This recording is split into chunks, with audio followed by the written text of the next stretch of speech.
Assalamualaikum warahmatullahi wabarakatuh. Perkenalkan, nama saya Aulia Nabila dari jurusan Hukum dan Kewarganegaraan Offering A Angkatan 2019. Di video ini, saya akan menjelaskan mengenai materi pembagian kekuasaan di Indonesia mata kuliah Ilmu Negara. Baik. Pembagian kekuasaan harus dilakukan agar kekuasaan tidak terfokus pada satu tangan atau satu lembaga. Jika kekuasaan terfokuskan hanya pada satu tangan atau satu lembaga, akan menimbulkan kesewenang-wenangan. Kekuasaan harus selalu dibatasi dengan cara pembagian dan pemisahan kekuasaan yang bersifat check and balance. Dalam kedudukan yang sederajat dan saling mengimbangi dan mengendalikan antara satu lembaga dengan lembaga yang lain. Penerapan pembagian kekuasaan di Indonesia terdapat pembagian, yakni secara vertikal dan secara horizontal. Pembagian kekuasaan secara vertikal, yakni pembagian kekuasaan berdasarkan tingkatannya, yakni beberapa tingkatan pemerintah. Sedangkan pembagian kekuasaan secara horizontal, yakni pembagian kekuasaan berdasarkan fungsi-fungsinya, yakni seperti eksekutif, lembaga yudikatif, dan lembaga legislatif. Teori yang mencakup pembagian kekuasaan, baik dalam tatanan pembagian kekuasaan, fungsi negara, maupun tatanan pembagian kekuasaan antara pemerintah pusat dengan pemerintah negara bagian atau pemerintah daerah, dikemukakan oleh Arthur Mas. Menurut Arthur Mas, pembagian kekuasaan dapat bersifat horizontal yang disebut capital division of power, dan ada juga pembagian kekuasaan secara vertikal atau areal division of power. Dalam capital division of power atau pembagian kekuasaan secara horizontal, fungsi legislatif, eksekutif, dan yudikatif masing-masing diberikan pada satu badan. Sedangkan dalam areal division of power atau pembagian kekuasaan secara vertikal, fungsi-fungsi tertentu misalnya moneter dan hubungan luar negeri diberikan kepada pemerintah pusat, sedangkan fungsi-fungsi lainnya diberikan kepada pemerintah daerah. Istilah yang dipergunakan dalam bahasa Indonesia sebagai penerjemah konsep trias politika adalah pemisahan kekuasaan. Namun, jika dilihat dalam pelaksanaannya, trias politika sebagai yang diciptakan ideal oleh Montesquieu di Inggris, ternyata kekuasaan tersebut tidak dipisah-pisah. Akan tetapi lebih tepat jika konsep ini sebagai pembagian kekuasaan atau distribution of power. Sebab tidak ada kekuasaan yang berdiri sendiri. Kekuasaan eksekutif pun memiliki kekuasaan legislatif maupun kekuasaan yudikatif. Secara institusional, lembaga-lembaga negara merupakan lembaga kenegaraan yang berdiri sendiri. Yang satu tidak merupakan bagian dari lembaga yang lain. Akan tetapi dalam menjalankan kekuasaan dan kewenangannya, suatu lembaga negara juga tidak terlepas dan tidak terpisahkan mutlak dengan lembaga negara lain. Hal tersebut menunjukkan bahwa Undang-Undang Dasar 1945 tidak menganut doktrin pemisahan kekuasaan, namun menganut doktrin pembagian kekuasaan. Yang pertama, yakni pembagian kekuasaan secara vertikal. Pembagian kekuasaan secara vertikal diatur dalam pasal 18 ayat 1 Undang-Undang Dasar Negara Republik Indonesia tahun 1945 yang menyatakan bahwa Negara Kesatuan Republik Indonesia dibagi atas daerah provinsi dan daerah provinsi dibagi atas daerah kota dan kabupaten.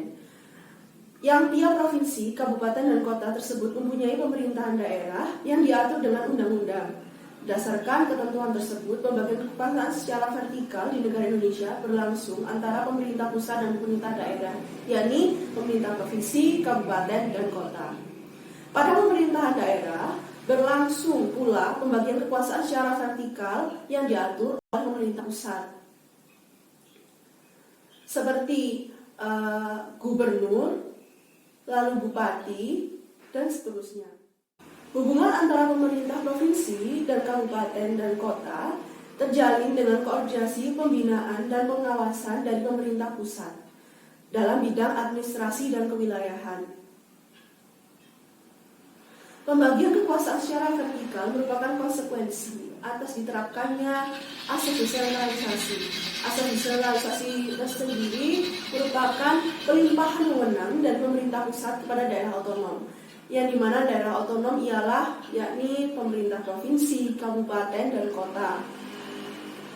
untuk mengatur dan mengurus sendiri urusan pemerintahannya di daerahnya, kecuali urusan yang menjadi kewenangan pemerintah pusat seperti pertahanan keamanan, lalu hubungan luar negeri, lalu moneter dan fiskal.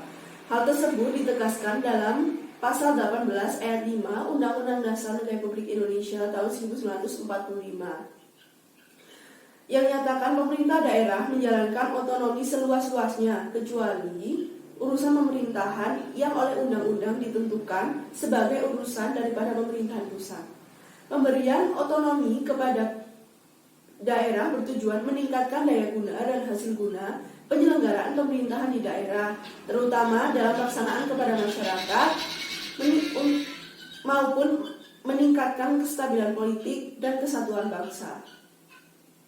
Yang kedua yaitu pembagian secara horizontal. Pembagian kekuasaan horizontal yakni pembagian kekuasaan menurut fungsinya seperti lembaga eksekutif, legislatif, dan yudikatif, di mana lembaga eksekutif memiliki fungsi menjalankan undang-undang, legislatif membuat undang-undang, dan yudikatif dalam bidang peradilan.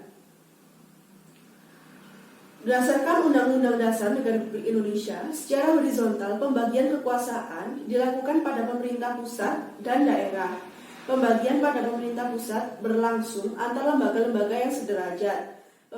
Pembagian kekuasaan tingkat pemerintah pusat mengalami pergeseran setelah terjadinya perubahan Undang-Undang Dasar Republik Indonesia tahun 1945. Pergeseran yang dimaksud ialah pergeseran klasifikasi pembagian kekuasaan, yakni yang semula-mulanya terdiri dari 3 pembagian kekuasaan, yakni eksekutif, legislatif, dan yudikatif, menjadi 6 pembagian kekuasaan yang terdiri dari konstitutif, legislatif, eksekutif, yudikatif, eksaminatif atau inspektif, dan moneter. Namun, dalam pembagian kekuasaan horizontal pada tingkat pemerintah daerah atau daerah otonom, yakni pada lembaga-lembaga yang sederajat seperti bupati dan wakil bupati dengan DPRD tingkat kabupaten, atau wali kota dan wakil wali kota dengan DPRD tingkat kota, lalu gubernur dan wakil gubernur dengan DPRD tingkat provinsi, seperti itu. Nah, di sini saya akan menjelaskan mengenai susunan bagan pembagian kekuasaan secara vertikal dan horizontal. Dan yang pertama yakni pembagian kekuasaan secara vertikal. Pembagian kekuasaan secara vertikal dilakukan dengan desentralisasi, yakni penyerahan kekuasaan oleh pemerintah pusat kepada pemerintah daerah. Nah, di sini terdapat suatu bagan yakni pusat, terdiri dari pusat, provinsi, kabupaten, dan kota. Nah, di mana yang disebut daerah otonom yakni provinsi, kabupaten, dan kota. Lalu mengenai implementasinya, pusat dipegang oleh presiden, lalu provinsi dipegang oleh gubernur, lalu kabupaten dan kota dipegang oleh bupati atau wali kota. Selanjutnya yakni pembagian kekuasaan secara horizontal. Nah, yang pertama yakni kekuasaan konstitutif, yaitu kekuasaan mengubah dan menetapkan undang-undang dasar, dipegang oleh MPR. Selanjutnya yakni kekuasaan eksekutif, yaitu kekuasaan yang menjalankan undang-undang dan penyelenggaraan pemerintahan negara, dipegang oleh presiden. Selanjutnya kekuasaan legislatif, merupakan kekuasaan pembuat undang-undang dan atau pembentuk undang-undang, dipegang oleh DPR atau Dewan Perwakilan Rakyat. Selanjutnya kekuasaan yudikatif atau kekuasaan kehakiman, yaitu kekuasaan penyelenggaraan peradilan guna menegakkan hukum dan keadilan, dipegang oleh Mahkamah Agung atau MA dan Mahkamah Konstitusi atau MK. Selanjutnya kekuasaan eksaminatif atau inspektif, yaitu kekuasaan yang berhubungan dengan penyelenggaraan pemeriksaan atas pengelolaan dan tanggung jawab tentang keuangan negara, dipegang oleh BPK atau Badan Pemeriksa Keuangan. Selanjutnya kekuasaan moneter, yaitu kekuasaan untuk menetapkan dan melaksanakan kebijakan moneter, mengatur dan menjaga kelancaran sistem pembayaran serta pemeliharaan kestabilan rupiah, yaitu dipegang oleh BI atau Bank Indonesia. Sekian penjelasan materi dari saya, dan kurang lebihnya mohon maaf. Stay safe, stay healthy, tetap menjaga social distancing, dan selamat menunaikan ibadah puasa. Wassalamualaikum warahmatullahi wabarakatuh.